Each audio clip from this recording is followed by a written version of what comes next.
Hey, Sergio, I have a quick question for you.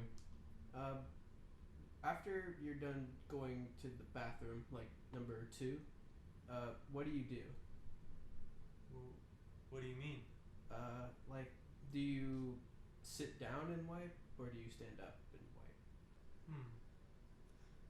I think it the best form for wiping after you go number two is to remain seated. Primarily because using the bathroom, specifically going number two, is supposed to be a comfortable experience. What the fuck are you talking about? Alright, why would you want to be comfortable when you're trying to get something done? Do you want to be on the toilet any longer? No, you stand up, get in there, wipe it down, and make sure it doesn't fucking itch, because if you leave it in there, it's gonna fucking itch. Let me tell you, alright? Because I've made that mistake before. So you want to just get in there, because you don't want to be like a baby when they're just like patting your bum with that white baby powder shit. Otherwise, it's just gonna get bad and you're gonna get embarrassed. Fucking moron.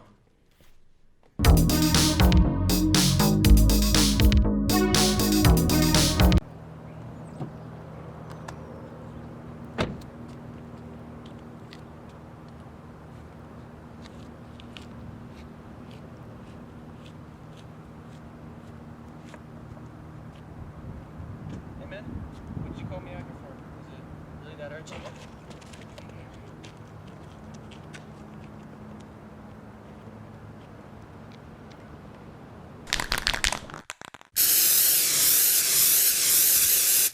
Hey guys, welcome to the podcast. It's been a while. I've been gone for what, 2 weeks? Nobody asked. No, I think they had a podcast where you were in it, Yeah. and then they had the Mass Effect. Anyway, it's all about Schrodinger's cat. Since I wasn't here for it, the podcast did both existed. God damn, I'm having a brain fart. It Let's just existed. Let's just start over. That's cool. Don't worry, we keep going. It existed and it didn't exist. I think Schrodinger's cat is going to be a big part of it. Schrodinger, thank you very much. Schrodinger's cat is going to be a very big part of this film. The film we watched is Burning, a Korean film written, actually directed by Chang Dong Lee or Chang Dong Lee. I'm telling you, the A must be pronounced differently. Okay, you can say that, but you still just said Chung Dong. Chang Dong Lee. Anyway, It's on record now. don't worry, they can use it against me when they fucking put me on trial. You're canceled, Sergio. Franz Kafka. I just wrote that down on a piece of paper. It's actually based on a short story by Haruki Murakami. If you guys don't know who Haruki Murakami is, he's frequently referred to as the Japanese Franz Kafka or just Haruki Murakami. He's basically like the only Japanese author anyone. He's definitely the only one ever. Just get all your burps out now. I know you get. He's like the only Japanese author people ever talk Ever. about. IQ 84. He wrote various novels based on isolationism and alienation, very similar to Franz Kafka, in the context of Japanese society. This film is Korean, not Japanese, but it is based on a Japanese short story. Steven Yeun was in it, and it was actually quite enjoyable. Yeah. Do we know the other actors' names? Not Jong-soo, but his name is like Lee Jun. Look that up, Cameron. Yeah, let's get those because the acting in this I feel Very is well, bro. really good, especially the main guy. Lee Lee Jong-soo. Oh, sorry. Ah Hin Yu and Jong Seo Jun. Jong-soo Jun. Jong Seo Jun played Haimi, and the other guy who's Jong-soo. played Lee Jong Soo, who's the protagonist of this story that you. Ideally, everyone watches these movies before we start talking. Hopefully, about them, I really hope you guys did. especially because as it turns out, and we filmed the little skit before we did this. It's actually just a huge spoiler for the for the movie. I tried to make it as unspoiler as possible. Sergio, it's literally the end of the movie. I tried to make it as unspoiler as possible, but it's just one of those scenes that stuck out for me. Yeah, like when there's like so much. I'm glad you guys had But to Cameron, wait you're so also long. kind of the person like if something isn't exploding or like dying, That's what I you mentioned get a at the little. end. You get He a was little bit actually bored. disappointed that the car did not explode within the final moments. Yeah, of the you film. were. You were like, I thought you were upset. You're like, this movie sucks. It didn't I explode. immediately gave the movie a 3 out of 10 after that. God It damn. was actually a really good movie until that part. Was that an 8? It was and then the car didn't explode. Three. It had titties, so it was at an A. That gave it like 1 point. Yeah. Real quick though, what was your actual review for the film? No jokes aside. Really, Like a 3 out of 10? number? I don't like giving numbers to my. I agree with you, reviews. but like I'm gonna go ahead and ask them. I mean, I would say like 7 or 8. I thought it was Okay. a pretty good movie to watch. Did you think it was too long? I mean, I definitely felt it. I felt like the scenes were kind of long for some of them, but I know that was kind of the point of the whole movie was like you get these long scenes where it's just like. Did you feel uncomfortable at all? Some of them, yeah. What about you? Yeah, no, that sex and then like that sex scene. At least the first one was very uncomfortable. Mhm. Yeah. Like there's a lot of times where like Lee Jong Soo is just like. And he's making the strange. He like faces. wants to kiss her and like almost touches her boob. And he's like, oh, should I? Yeah, there's a lot of like hesitancy, you know. I noticed like throughout the whole movie, not even just in that scene, but throughout the whole movie, a lot of times he just like moves his head in weird ways. Yeah. And has like veins popping out of his neck a lot of the time, like he's almost like in pain. Yeah. I don't know if you guys felt this, but it was kind of, and I wonder if this was like intentional or if you guys felt differently, but like it was kind of hard to like read him. Mm-hmm. Like it felt like I didn't know what was going on with him ever. Like I didn't know how he was feeling. But like maybe in certain cases I would be like, oh okay, I know how he's feeling. But it feels like so much of this movie I'm just like, what? Because especially it's a very psychological movie. It's very much about Lee Jong Soo or with him pretty much the entire time. It's his story. There were so many moments where I'm like, I have no idea. Yeah, one what second this he's person is super thinking. angsty. Yeah. And then the what next he's feeling. fucking partying alone in his Maybe fucking. we should start like, what can we say for sure that we know about Lee Jong Soo as like a protagonist, right? Like, what are some of the things we know?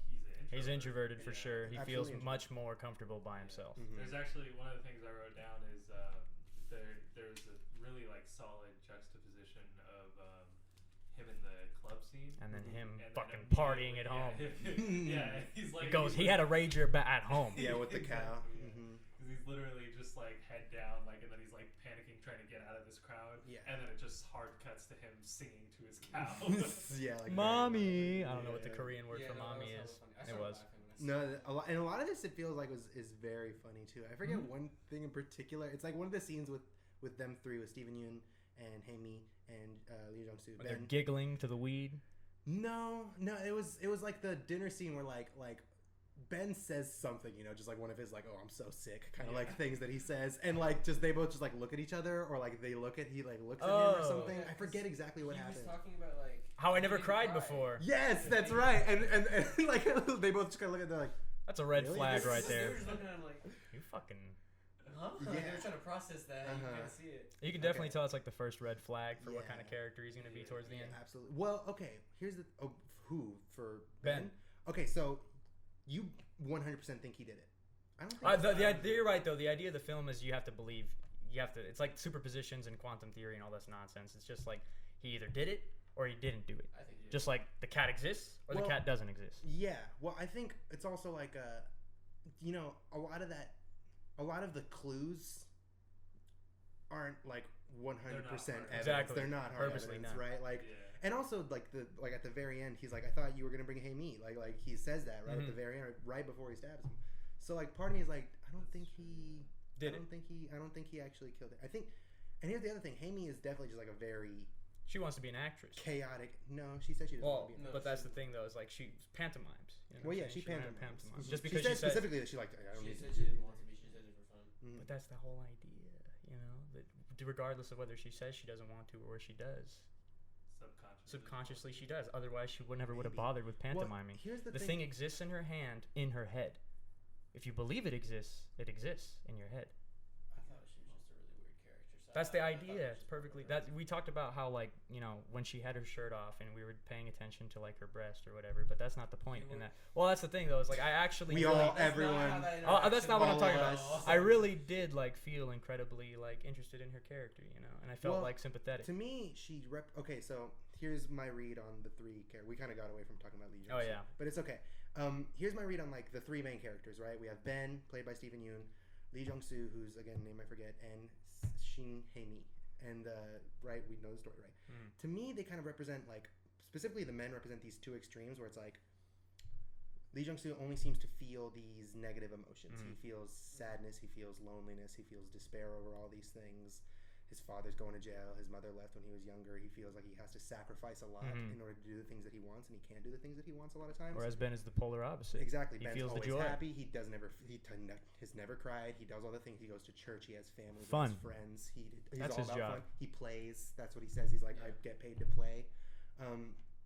And at the same time, like, there are like these two extremes where Ben never really dips down into the sadness. If there's anything that he releases, it's done with the greenhouse burning. Oh, I'm gonna say this for the end, but Okay. like, go ahead. And then what Hey Me kind of represents is kind of like the rapid oscillation between those two, right? Because with Hey Me we get these intense highs followed by just like very intense lows. Exactly, right? So like, and to me that and this is also relating to something else I saw on the show Euphoria on HBO, where the main character like is finally sober for a long time, and she talks about being sober. And she says like the highs are highs, but the lows are super low. And to me, that's like kind of what freedom entails to some extent, right? You part of the, and like to me, she's especially in that scene, right, where she's topless and she's dancing, and it's jazz music playing in the background, and you just see the sky, and it almost kind of like mirrors. I was thinking like her silhouette cut out of like the intense oranges and blues, almost kind of talked about the exposure. Almost kind of like mirrors the shots of him in front of the burning, like this younger him, and then him in front of like the art exhibit, which I wonder what that was. I don't know exactly what that art exhibit was. I feel like it'd be really interesting to find that out. But like those are all mirrors. There's a restaurant in there, so if you ever want to visit the restaurant. Yeah, I guess if I go to Seoul. But to me, she represents like absolute like freedom in that way. Because jazz, that's an interesting way jazz is a very like free form kind of art, kind of music, and then she was just like topless and like free, and she was like dancing, doing the great hunger, the meaning of life, and all that stuff. And so that in that way, I think that's definitely what Lee Jong-soo kind of like is admiring about or her, idolizing to some extent. You know, almost like obsessively idolizing. Would you say that her character is like considered like a manic pixie, whatever they call that? To some extent, yeah, I can totally see that. What is the terminology? Manic pixie dream girl. That's what it is. Yeah. You see that a lot with a lot of Haruki Mura. It's like, have you ever seen 500 Days of Summer? They do it well in that movie. I'm trying to think. Oh, Yes Man. Does it With Yes Man? Yeah, with Jim Carrey. I think I saw that. I feel like Zoe, like most of the time, Zoe Deschanel is Deschanel. playing a manic pixie dream girl.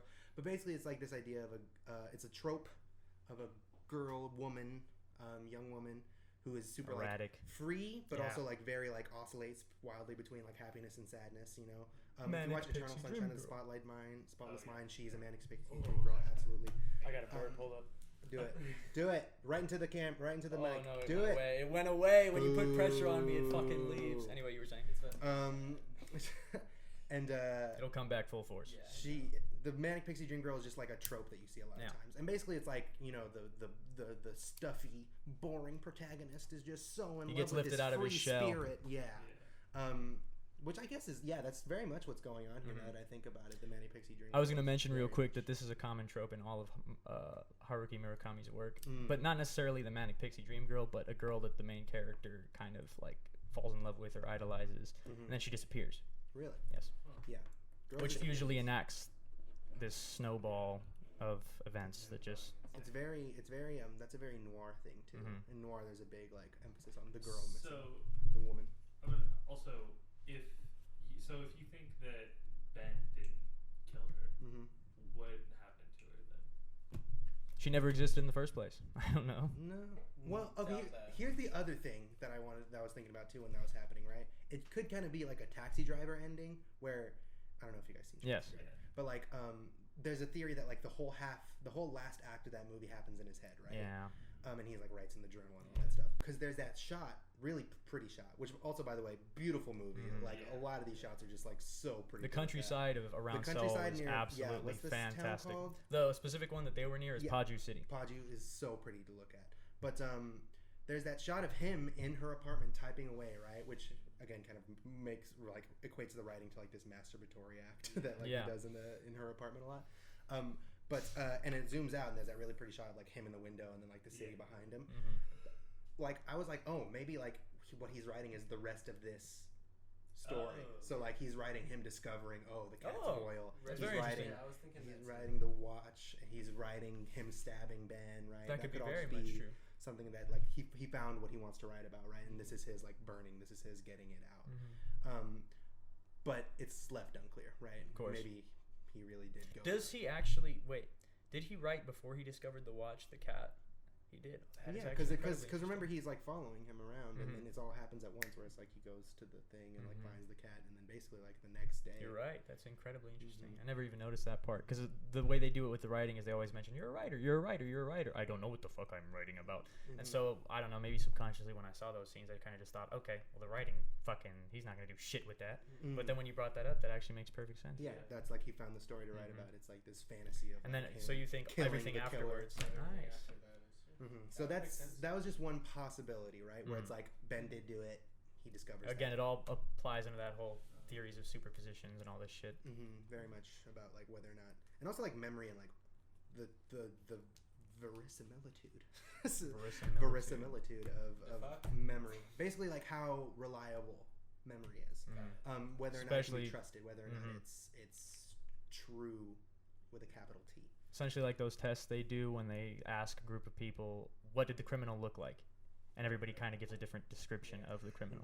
Yeah, I listen to this podcast called Revisionist History by Malcolm Gladwell, and they talk about how like memory is just not reliable. Like it's not a record. It's a totally subjective thing that changes wildly. Yeah, even like primary sources can sometimes be not primary sources.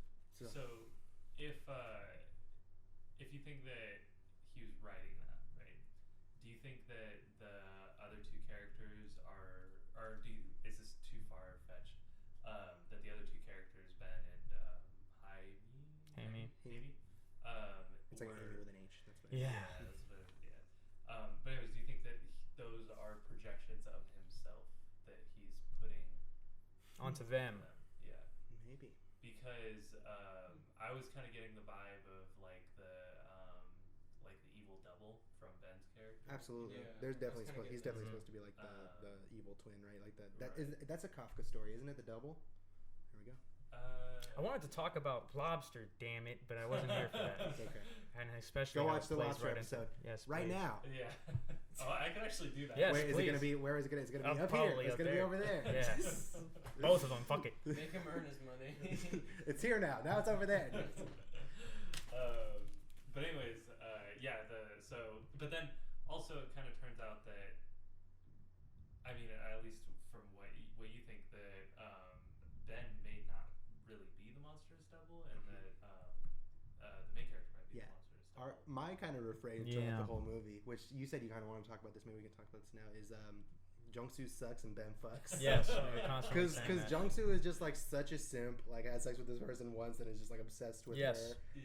And then like gets his feelings like all the way hurt. He's like a character that you're obsessed. It's uncomfortable to be with him, but at the same time, there's like some sympathy. Like you just feel. No, sympathetic. there's absolutely a sympathy there, and I think like a lot of the sympathy comes from.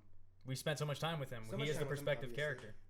Seeing his living conditions and understanding like his history with his family and like how his father is just like fucking his life up, right? Like. He is kind of the underdog in this story. Absolutely, we want him right? to win. Ben like is rich. Like, plays. He even mentions the joke about him having the superior genes and all this other shit. And he's talking to his mother. I actually really like that scene because you can see Jung-Soo in the front seat reacting to that and actually getting uncomfortable. He's reacting to what he's saying. He's like, "Oh, okay, like they're not together." He's talking to somebody on the phone, and then he's like, "All right, thanks, mom," and then he's like, "Oh, yeah." Damn. God, like that one specific scene that we all like, immediately reacted to is when I think actually maybe it just was you and me. Was when they pulled up near the cafe after they first met and they had that discussion inside the cafe and there was the two cars and Ben has his nice Porsche and we instantly thought, come on, bro, just tell her that you want to take her home. Yeah. You two were like trying to cheer him on. Of course. No, and I was just mad because she was like looking at his ass. Yes, she was like looking at him. She like, wanted to go like, with you. Hey, I'll drive you home. Like, don't go with him. Like, I'll drive you home. She would have been like, okay, yes, for sure. But yeah, I don't know. That's also just me. Like, I like getting involved with like stories like that. It's fun for me when I'm just like, you suck. Or like. Whoa. Yeah. What? Nothing. Never mind. Just cut this out. The TV's on the floor. Yeah, we moved Jesus down there. Christ. All right. Anyway, continue. I want to ask you something real quick.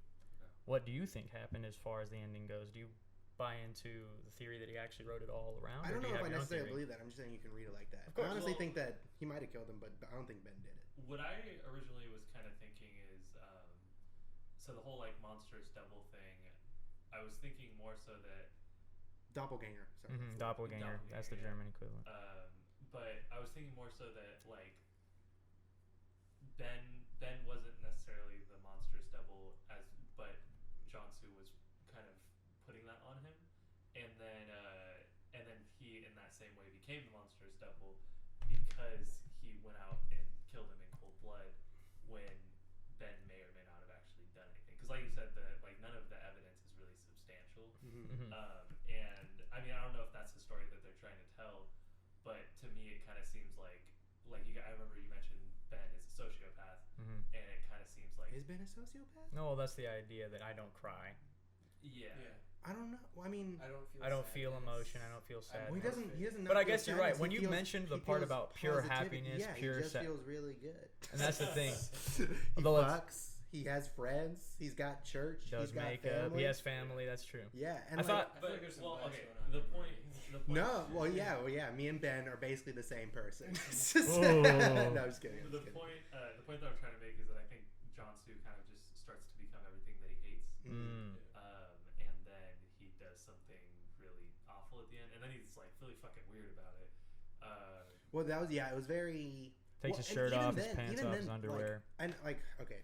Well, I mean, I'm gonna say this because I'm the queer one here, but there's definitely a bit of homoeroticism Eroticism? between him Yeah. and Ben. There's a lot of moment like When he his- hugs him after he kills him, or as he's yeah, stabbing no, him too. obviously, right, and that's like a very obvious Personal thing. sexual act, like the phallus, like this Mhm. stabbing. Well, there was one thing I was going to point out that when there's two different times that I noticed, and there might have been more, but there's two different times that I noticed where they're in a group, And he looks and at Jon Snow is just staring at him, and then Ben kind of looks at him, and he's like, Hmm. And I'm As like- he yawns yeah, with whatever she's doing. Mhm. Yeah, and then I was sitting there thinking, and I was like, does Ben think he's gay? Like, Maybe that, like, yeah, that's what I was thinking. Like maybe Ben is like, and like, cause there's that moment right before, like when they're in the garage, and he's like, "You need to find that thing, Bass. to- You need to the feel that bass bass. in your heart, right?"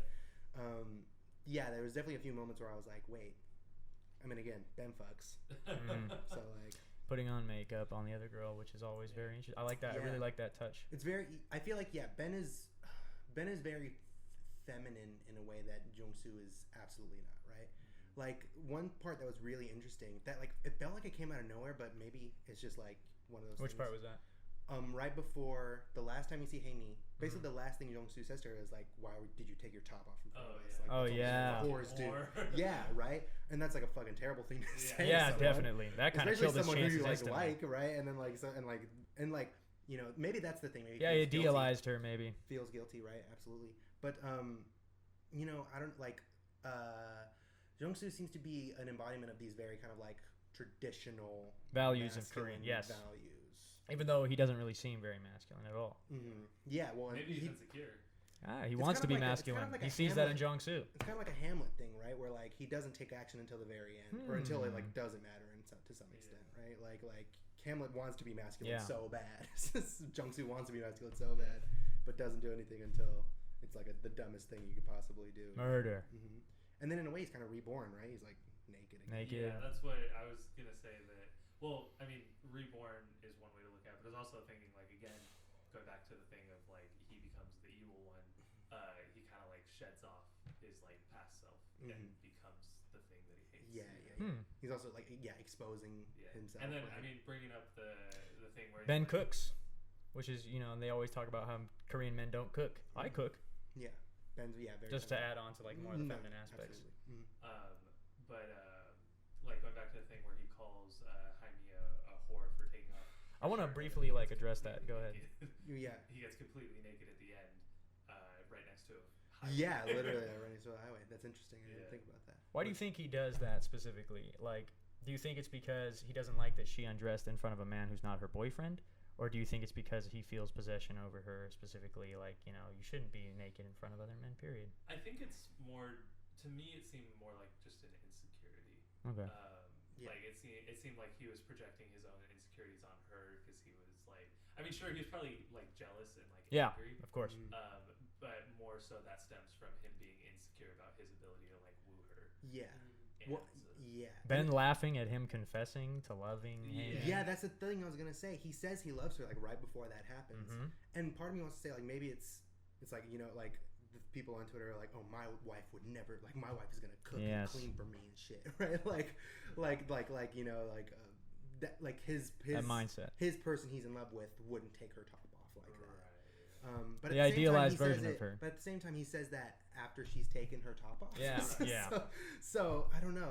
It was definitely it felt out of place in the moment, but maybe in like the grand scheme of things, it makes sense. But in that moment, I was just like, why would you say that? Yeah. What about you, Cameron? What do you think about Jong-soo saying that? Something so questionable to the woman he supposedly loves. It was just like out of nowhere for me. I was just like, he was just confessing that he loved her and was getting like really emotional about it, and then she's just like staring off in the distance, like talking about how big this tree was, and then he just goes about like, why'd you get undressed? Only whores do that. I'm just like, what a non sequitur there. Like, Non what sequitur. the fuck? Yeah. I wanted to talk about how, like, real quick, we were talking about how, like, the certain values that Korean culturally, like a traditionalistic culture, or Well, Korean yeah, man would I mean, have. we could talk about it in terms of like Korean culture, but to some extent, that's patriarchal culture across the board. Well, I just think specifically, like, if you look at Japan, there's like a specific, they want to be masculine, but you see this like a lot where it's like they don't speak out. You know what I'm saying? They don't like tell the girl that they like her. Mm-hmm. They keep it simmering beneath the surface the entire time, and it's like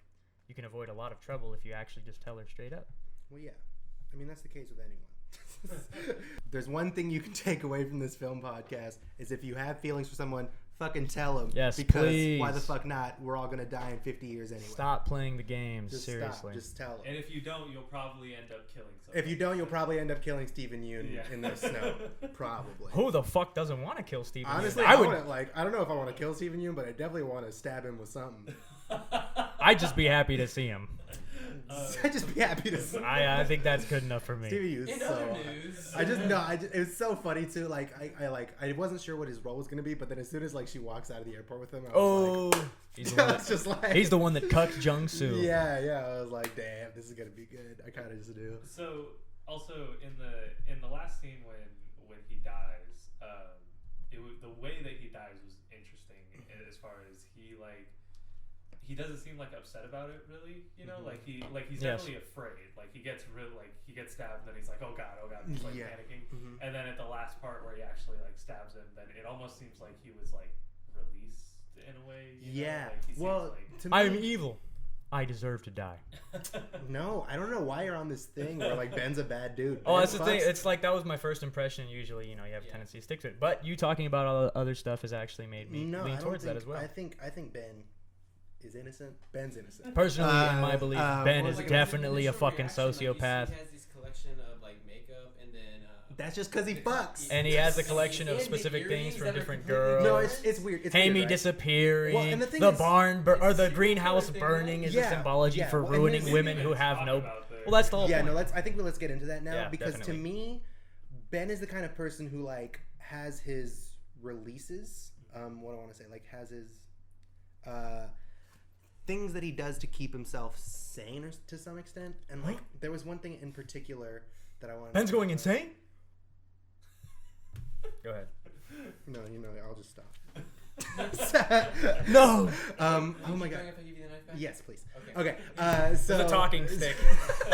We should actually use that as a talking That stick. might be a It's good like the design. Share Bear. Marty won't let go though. Wait, but like no, I'm not gonna let it go. Oh my god, I had what I was gonna say, but then I forgot it. I'll come back to it. You got interrupted. Yeah.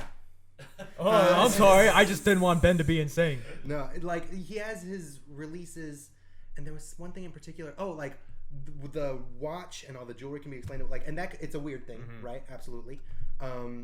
It's almost like trophies to some extent, right? And I think, That's masculine. well, yeah, right. No, it's masculine. That's actually pretty masculine. Ben's not masculine. Of He course. fucks, right? And he like got a nice house and he has a nice But he car still and has everything. feminine He tendencies. has feminine. He has more feminine qualities than Jung-soo does. But the weird thing is, and like kind of like the release thing that I was talking about that we want to get into is the greenhouse burning, right?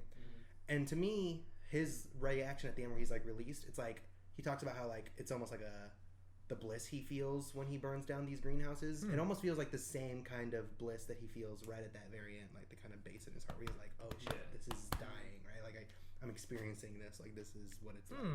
And then like he's on his way out. He's like, okay, cool, like this is it. Yeah, I would mention that. Like, this is thank you, Jung-soo, for giving an emotion I don't feel. Yeah, that's what you said, right? Absolutely. Well, what about?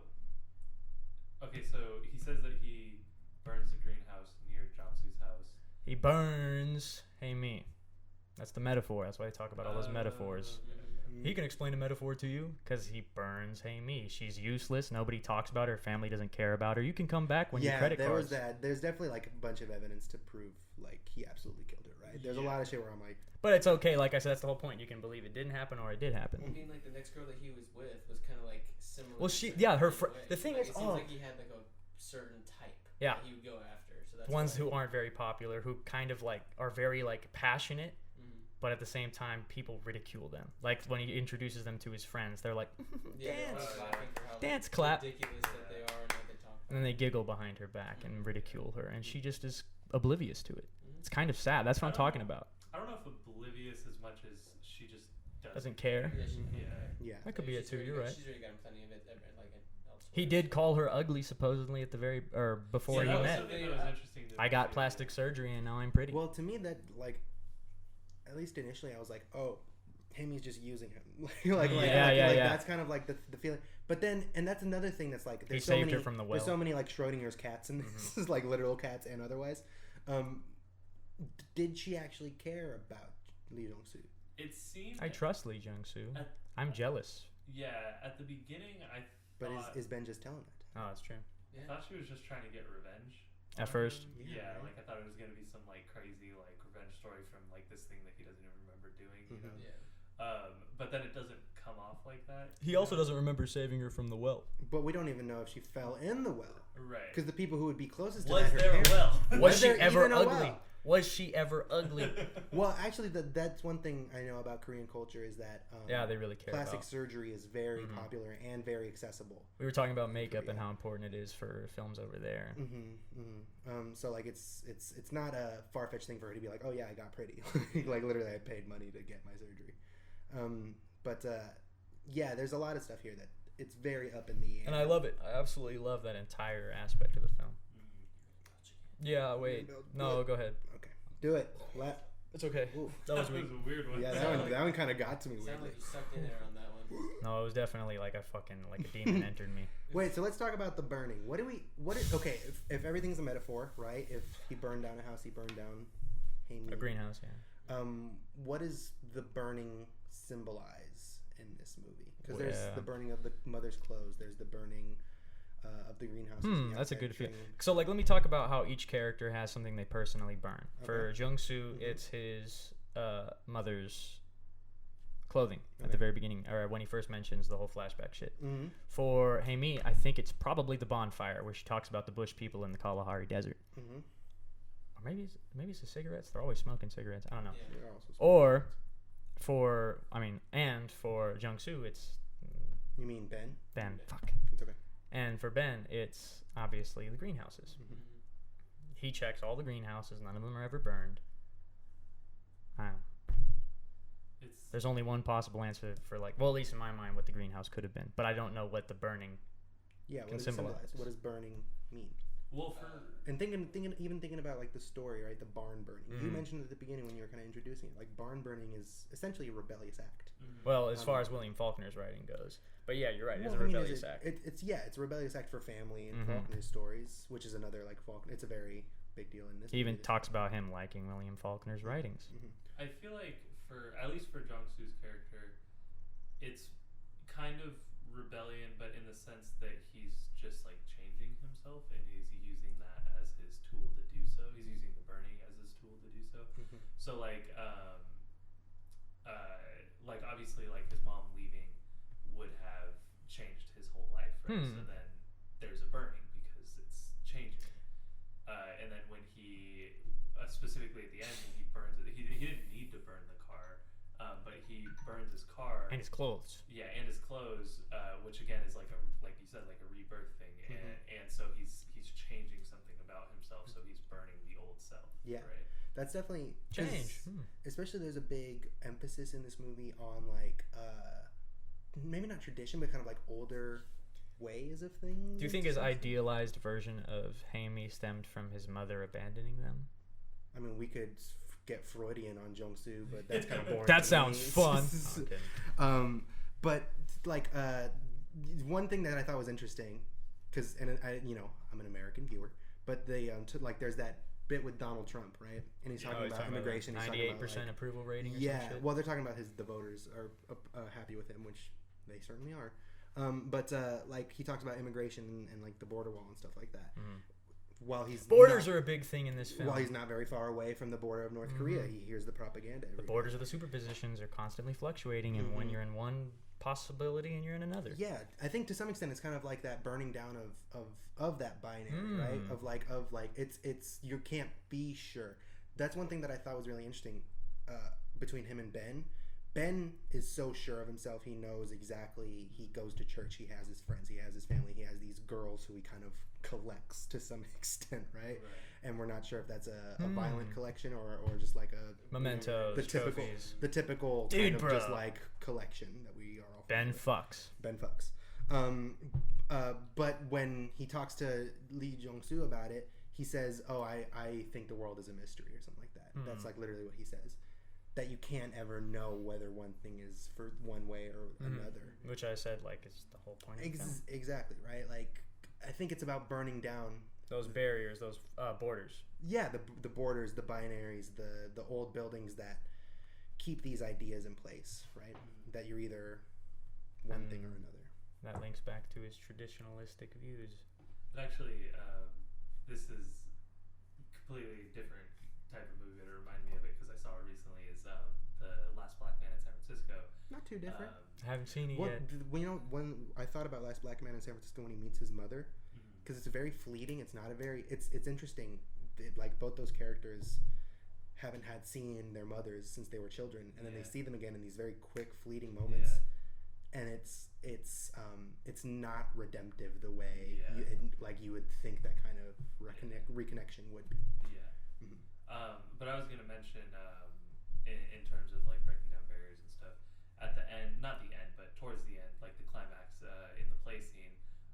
He's talking to. I think the guy's name was Kofi, the one that died. Or something like that. Sorry, spoilers for you guys. If you haven't seen it.